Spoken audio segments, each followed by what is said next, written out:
Malaysia calling visa ৬ June চালু। ১ লক্ষ কর্মী নেবে কোম্পানির কাজে। বৈধ এজেন্সি দেখুন। আসসালামু আলাইকুম দর্শক ভাই ও বোনেরা, আপনাদের সবাইকে আন্তরিক শুভেচ্ছা ও ভালোবাসা জানিয়ে শুরু করছি আজকের ভিডিও। আজকের ভিডিওতে আসার আগে ১ সেকেন্ড সময় নিন। চ্যানেলটা এখনও সাবস্ক্রাইব না করলে এখনই করুন এবং বেলটা চেপে রাখুন, কারণ এই চ্যানেলে প্রতিদিন এমন তথ্য আসে যেটা আপনি অন্য কোথাও পাবেন না। একটা সাবস্ক্রাইব, একটা বেল নোটিফিকেশন, আর আপনি থাকবেন সবার আগে। ভাই একটু থামুন, এই ভিডিওটা স্কিপ করবেন না, কারণ আজকে যে খবরটা আমি আপনার সামনে নিয়ে এসেছি সেটা গত কয়েক বছরে মালয়েশিয়া নিয়ে যত খবর বেরিয়েছে তার মধ্যে সবচেয়ে গুরুত্বপূর্ণ। ৬ জুন, এই তারিখটা মনে রাখুন, কারণ এই তারিখ থেকে মালয়েশিয়া আবার দরজা খুলে দিচ্ছে। কলিং ভিসা চালু হচ্ছে। ১ লক্ষ কর্মী নেবে কোম্পানির সরাসরি কাজে। কিন্তু এখানেই শেষ না। এই ভিডিওতে আমি আপনাকে দেখাবো বৈধ এজেন্সি কোনগুলো, খরচ কত হবে, কিভাবে আবেদন করবেন, আর কোথায় গেলে প্রতারণার শিকার হবেন। তাই শেষ পর্যন্ত থাকুন। একটু পরেই এমন কিছু জানবেন যেটা না জানলে আপনি লাখ টাকা হারাতে পারেন। মালয়েশিয়া, এই একটা নাম শুনলেই বাংলাদেশের লাখো পরিবারের বুকের ভেতর একটা আলাদা কম্পন তৈরি হয়। কেউ যাওয়ার স্বপ্ন দেখছেন, কেউ সেখানে আছেন, কেউ ফিরে এসেছেন, আবার কেউ এখনও অপেক্ষায় আছেন। মালয়েশিয়া মানে শুধু একটা দেশ না, মালয়েশিয়া মানে বাংলাদেশের কোটি মানুষের রিজিকের সাথে জড়িয়ে থাকা একটা নাম। মালয়েশিয়া মানে গ্রামের সেই মায়ের চোখের স্বপ্ন, যিনি ছেলেকে বিদেশ পাঠিয়ে সংসারটা একটু ভালো করতে চান। মালয়েশিয়া মানে সেই বাবার হিসাব, যিনি জমি বিক্রি করে ছেলের ভিসার টাকা জোগাড় করেছেন। এই দেশটার সাথে বাংলাদেশের সম্পর্ক অনেক গভীর, অনেক আবেগের। কিন্তু এই আবেগের সুযোগ নিয়েই বারবার সাধারণ মানুষকে ঠকানো হয়েছে। ভুয়া এজেন্সি, ভুয়া ভিসা, ভুয়া কাগজ দিয়ে লাখ লাখ টাকা নিয়ে মানুষকে পথে বসানো হয়েছে। কেউ বিমানবন্দরে আটকে গেছেন, কেউ মালয়েশিয়া পৌঁছে দেখেছেন কোনো কোম্পানি নেই, কোনো কাজ নেই, শুধু ফাঁকা প্রতিশ্রুতি। এই ব্যথার ইতিহাসটা আমাদের সবার জানা, কিন্তু তারপরেও মানুষ যায়, কারণ যাওয়া ছাড়া উপায় নেই।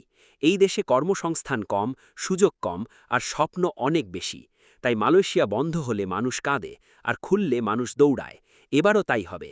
তাই আজকের এই খবরটা শুধু একটা খবর না, এটা আপনার জন্য একটা সতর্ক বার্তাও বটে।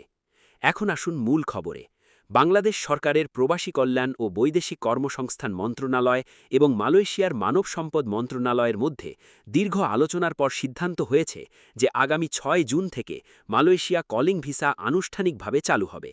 এই কলিং ভিসার আওতায় এবার মোট ১ লক্ষেরও বেশি বাংলাদেশি কর্মী মালয়েশিয়া যেতে পারবেন। এটা শুধু একটা ঘোষণা না, এটা একটা চুক্তির অংশ। দুই দেশের সরকার একসাথে বসে এই সিদ্ধান্ত নিয়েছে যাতে কর্মী যাওয়ার প্রক্রিয়াটা এবার সুশৃঙ্খল হয়, স্বচ্ছ হয় এবং সাধারণ মানুষ প্রতারণার শিকার না হয়।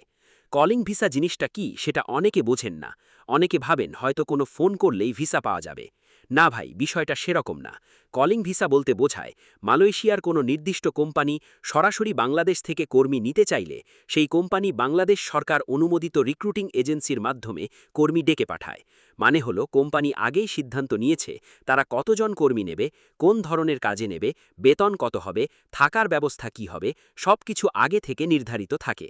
এই কারণে কলিং ভিসাকে সবচেয়ে নিরাপদ ভিসা বলা হয়, কারণ এখানে কর্মীকে গিয়ে কাজ খুঁজতে হয় না, কাজ আগেই নিশ্চিত থাকে।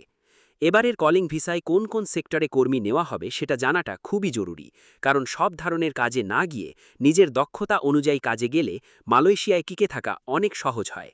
এবার যেসব সেক্টরে কর্মী নেওয়া হবে তার মধ্যে সবচেয়ে বড় সেক্টর হল ম্যানুফ্যাকচারিং বা কারখানার কাজ।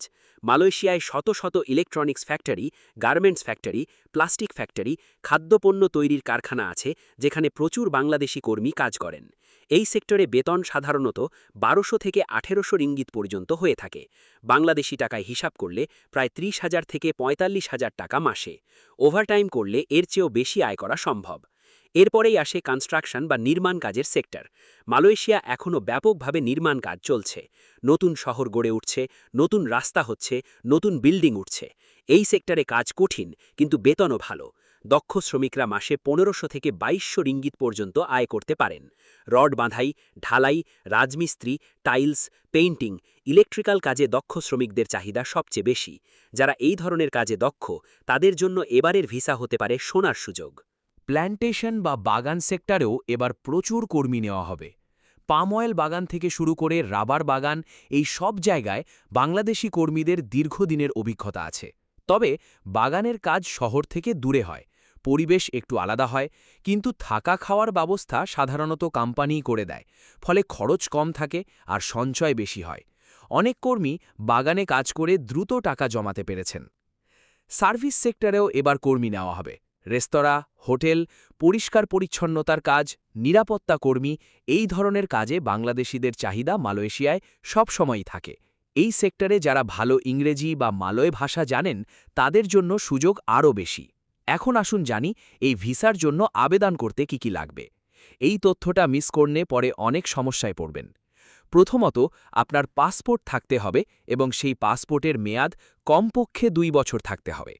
যাদের পাসপোর্ট নেই বা মেয়াদ শেষ হয়ে গেছে তারা এখনই পাসপোর্ট অফিসে গিয়ে আবেদন করুন।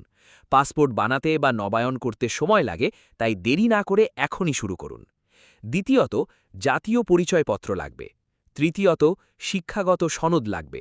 চতুর্থত, মেডিকেল সার্টিফিকেট লাগবে। মালয়েশিয়া যাওয়ার আগে